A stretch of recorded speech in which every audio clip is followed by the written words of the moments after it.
Your view seems to be that even if we could save American lives by detaining more terrorists, it would be better to kill them with a drone or let them go free rather than detain them. I respectfully disagree, Senator.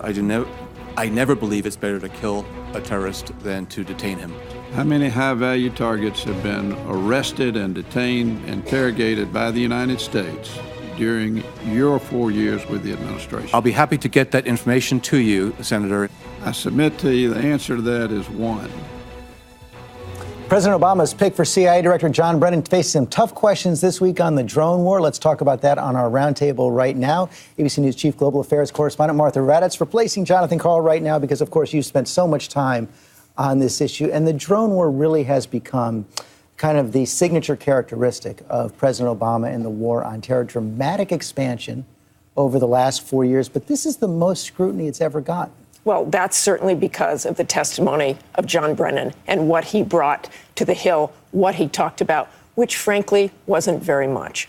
The drone wars have not been discussed for 4 or 5 years. No one talks about them. It's a brilliant strategy. If you don't talk about it, no one else will talk about them either. I just returned from the Mideast. I was in Israel. I was in northern Israel. A lot of people are talking about drones. A lot of people are talking about the effects of drones, George. As you know, I've been in all the places they're used, in Yemen, Pakistan, and people there do not like them. John Brennan is able to say, look, it's very effective, and it's certainly been effective taking out core leadership. But when you talk to people on the street, you wonder what the long-term strategy is. Well, let me press you on that, though, because you're right. There has been a lot of discomfort on the ground with these drone strikes. On the other hand, it does appear that the number of civilian casualties has been going down since 2008, and certainly there are less casualties than would be caused by massive bombing. Well, I think one of the things is that, yes, I think they've become much more careful. I think John Brennan is probably very careful. No one wants to kill civilians. And yet, the American public doesn't really know much about this. I interviewed Stan McChrystal a few weeks ago, the former head of the Joint Special Operations Command, who ran a drone strike program. What General McChrystal said is, look, what concerns him is that they're now going after mid-level al-Qaeda. They're now going after mid-level Taliban. So where does that stop? And who makes those decisions? And who makes the decisions that something is imminent? And Congressman Ellison, you've been on this for some time. You want much more oversight from the Congress. That's right. You know, I've looked into this. I haven't found one public hearing on drones. Now, we had the Brennan hearings, but, you know, the Congress has an oversight responsibility here. And by the way, the president has invited the conversation. He said we need a legal architecture around this thing. So why don't we go do it? I, by the way, don't think this is a partisan issue at all. I think that we need to get a hold of this technology because certainly other countries will be weaponizing drones. Certainly we will probably have objections to how they use them if they don't use them according to due process and international standards. And by the way, the paper that the president, the administration released, you know, uses the term imminent threat. But this and who decides that, right? Well, this is the broadest use of the term imminent I've ever heard. It's a member of al-Qaeda, basically. You know, if you're a member of al-Qaeda, but not even that. If you were in affiliated groups. So it could be pretty attenuated. I'm glad the president invited the conversation. I think we ought to take him up on it and have to put some real structure around this. And Congressman, this, as he said, this has been somewhat bipartisan. A lot of Republicans also. Let me first say how impressed I am. My gosh, the guy's got the material even in his pocket. Right here. This is a serious congressman. And read it. See, you know yellow. It has been bipartisan. It's a policy that started under President Bush, continued and expanded under President Obama. I, like everybody else, I actually think the hearings and discussion have been very helpful.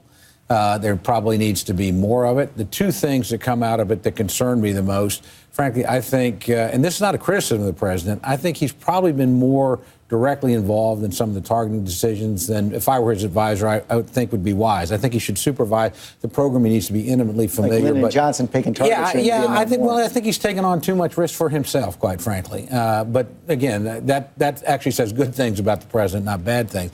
The second thing is, and this is to Senator Chambliss' point, I really do think we are losing a lot of opportunities out there to actually extract people and get information. And human intelligence is really much more important than taking out individual targets. And Nicolle, one of the ironies that a lot of people have sensed here is that even though President Obama may have modified Bush administration policies, he's also continuing them. Yeah, and it's slightly hilarious that people have all this patience for a legal architecture to be crafted after the fact. If this had been President George W. Bush's administration revealing that this many drone attacks are going on, there would be impeachment hearings underway.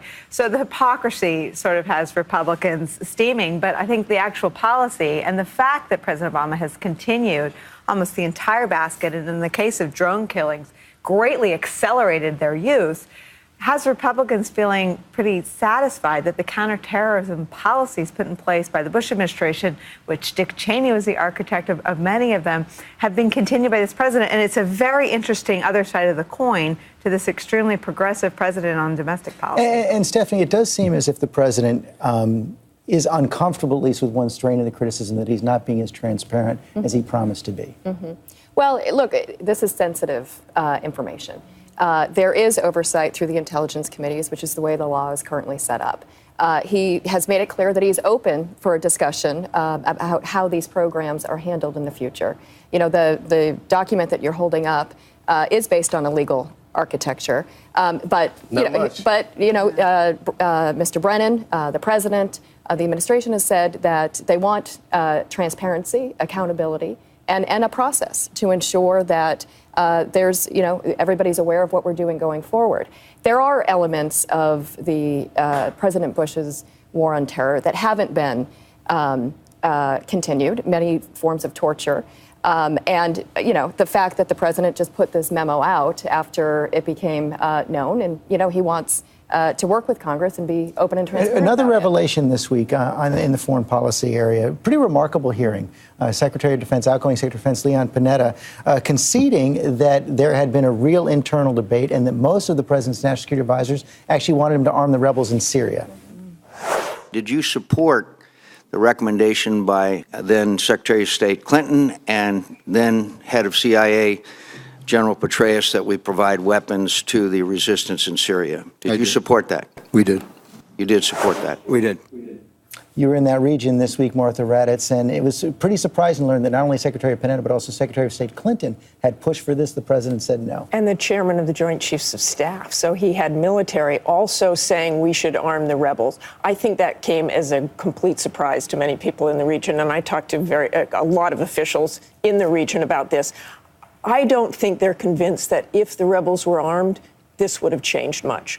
A lot of the people I talked to said, look, we didn't know who they were then. And there was actually some disagreement in the military, the rebels. We just don't know who they are. We really shouldn't have been giving them guns, people I talked to. And yet, when you think about it, the United States really could have had someone to deal with in there. And that's probably the argument that Panetta would make, that General Dempsey would make, that Hillary Clinton would make. You had somebody there. Well, let me tell you, you got nearly 800,000 displaced people. According to the UN, you got more than 60,000 people dead. If you talk to Syrian Americans, you have maybe many, many more than that. We've got to do something. I'm even hearing reports that we're not even coming up to the plate on humanitarian assistance. I mean, you've got chemical weapons, which is the most frightening. That's a seriously complicating factor. But I just think that, we've got to do more than we're doing. Now, armed rebels or not, this is a fact-based issue. I think we could be doing a whole lot more, and I'd like to see it. Senator McCain was saying that as well. Well, I tell you what, I want to give the president some support here, actually. This is real presidential leadership. When you turn away from the advice of your very top leaders, that's a presidential level decision. He deserves a lot of respect, and it's a tough call either way. On the arms issue, I am very uncomfortable. I actually agree with the president. We don't know enough to be interjecting arms. There's plenty of people sending arms. The rebels haven't been short of arms. So I don't know that we need to take the lead. On the other hand, I agree very much with what Keith said. We do need to be on the ground with humanitarian aid. We need to have political intelligence. We can provide a lot of communications and logistics, that kind of stuff that keeps us in the game.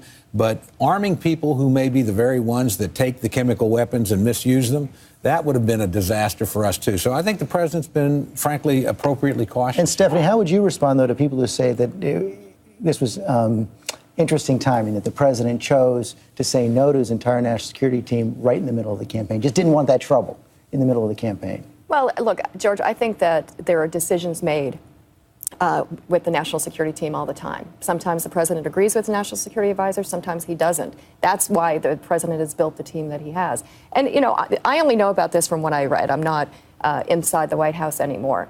And my understanding is that Panetta and others didn't push for it because of the risks involved that the congressman just laid out, because these arms could end up in the hands of al-Qaeda or they could be used against Israel.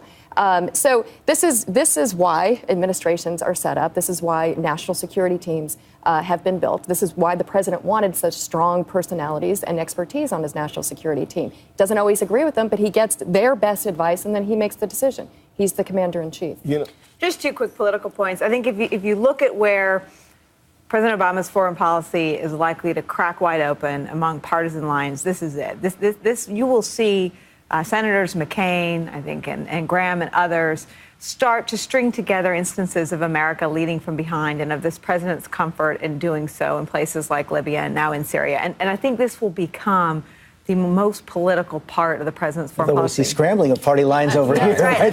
But I think this is where he's opening himself up to criticism of what was a historically strong America, a strong role for America in the world, is being deteriorated by decisions like this. And I think that, like I said, the counterterror policies are pretty much in line with what Bush and Cheney advocated. It's his foreign policy in this very complicated, very fragile region where I think, and again, you know, you're going to see people partying with their own party, but I think Senators McCain and Graham and Chambliss and others are going to open up a line of attack. In a region that is changing rapidly, the United States needs to be seen to be on the side of people who are fighting for liberation, for democracy. And by the way, is the world really going to miss Bashar al-Assad?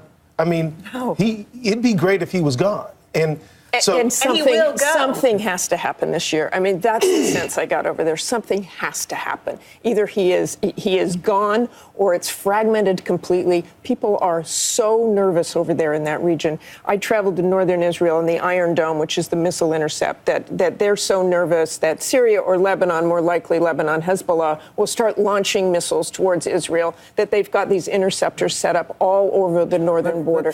And those chemical weapons, if I can just say, those chemical weapons, I was told, are now all consolidated in certain areas. They believe it was Assad and the Syrian regime who helped Hezbollah try to get those weapons out of there. If they're consolidated in certain areas and Israel knows where they are, should we expect another strike from Israel? I think you very well will see another strike. If they do anything with those weapons, they said it's easier to take them out, and it's not easy to take out chemical weapons than to send people in to safeguard them because it would take so many people. Again, remember, we were involved in Libya, and weapons got out of Libya, and we're dealing with them in Mali and other places now. At least those weren't American weapons, but we helped destabilize the country. We've released them through the region. We ought to be pretty careful here. I couldn't agree more with you about Assad. I really couldn't. But again, I don't sense there's a lack of weapons in the region. And the rebels seem pretty well armed. Well, again, we agree on that. But here, be careful. And there are times when you do break with your advisors. Frankly, President Bush broke on the surge with almost all his advisors. I think he was right to do that. The president here, I think, is running risk. Now, the political risk is he owns it. I mean, you can't point to anybody else. I made this decision above people.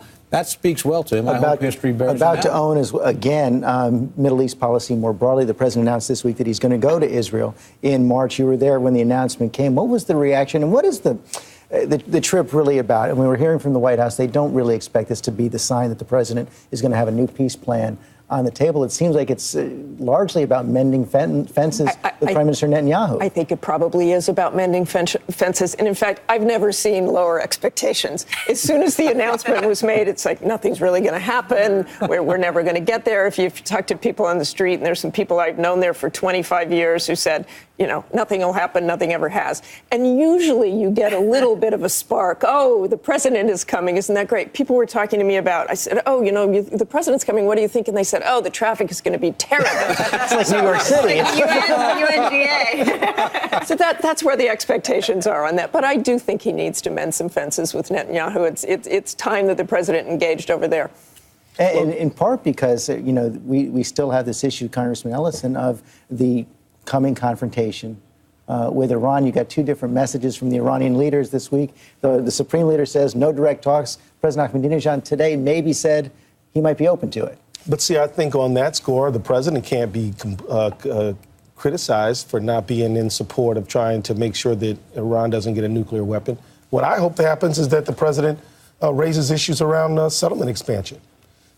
I'm very concerned West about. Bank. Yeah, I mean, bottom line is, after the UN vote, where the UN voted 138-9 to recognize Palestine as a state, there was housing settlements announced the next day, which was disappointing to me, in areas that were thought to be part of the Palestinian state. So I hope after the president leaves this time that there's no such announcement or nothing embarrassing happens. Although I would be surprised if the president made a huge issue of that as he steps foot on Israeli soil. Look, I think that they're viewing this trip as, it's our most important ally in the region. The president hasn't been there yet. It's an important trip. It's an important way for him to engage directly with the Israeli people, first and foremost.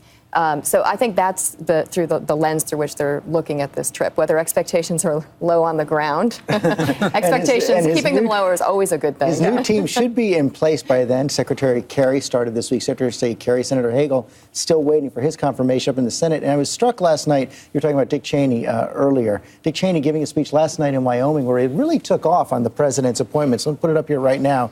He said that the performance now of Barack Obama as he staffs up the national security team for the second term is dismal. Frankly, what he has appointed are second-rate people. Hagel was chosen because Obama wants to have a Republican that he can use to take the heat for what he plans to do to the Department of Defense. There is an unbowed Dick Cheney. Well, listen, Senator Hagel didn't do his new boss, President Obama, any favors by looking befuddled and confused and totally clueless about what exactly the Department of Defense does, an agency where he's up to now run. So I don't think Senator Hagel did himself any favors or the president. But I think that when you look at how Republicans have sort of stood back, and I think given the president a lot of running room in foreign policy, it was because of a belief that Secretary Clinton, Secretary Gates were incredibly competent and incredibly reasonable and really quite measured in their foreign policy worldview. There's trepidation that the coalition of Senator Kerry, Senator Hagel, and a sort of renewed former Senator Biden are going to have a much more left-leaning foreign policy. Senator Kerry approved overwhelmingly, but speak to this issue of Senator Hagel right now. The White House was not trying to defend his performance before the committee, but they're still pretty confident he's going to get confirmed. Well, look, first, and I love that Stephanie Cutter has to defend Senator Hagel. And Jay Carney, who was a White House correspondent during the Bush years, covering Senator Hagel. It makes me so happy. This is my karma. So let's hear it. Defend Hagel. I love that right now that I can't say. Look, first of all, let me address Dick Cheney.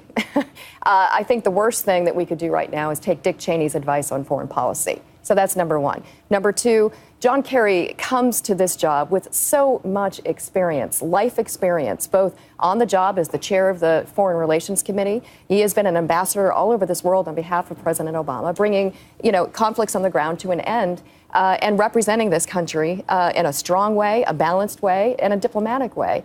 And I think that, his becoming Secretary of State is a sign of strength for this administration and is being celebrated all over the world. Senator Hagel? Senator Hagel. Sorry. No. Now, putting aside his performance at a committee hearing, which will have nothing to do with how he performs his job as Secretary of Defense, he also comes to this position with significant experience, both as an enlisted man, as a senator, and has strong support across the board in being able to do this job, including from Republicans. What happened that day in the hearing, putting aside his performance, there was a lot of grudges being settled, a lot of personal conflicts being worked out, had very little to do with current foreign policy. For God's sakes, Afghanistan was barely even mentioned. It was all about the surge in Iraq. That is dealing with old wounds and not Stephanie something needs that we to come need back and be Hagel's communications Right. director. She's got a date. You know what? I'm afraid. Republicans have served admirably in the Obama administration. LaHood, Gates, Hagel. Absolutely. We're trying to do the right thing for the country, not score political. I'm a big We're fan out of time. Gates I just want and anybody Brennan. think he's not going to get confirmed? He's going to be confirmed, absolutely. Thank you all very much. It was a great roundtable. Stephanie's going to stick around to answer your Facebook questions for this week's Web Extra.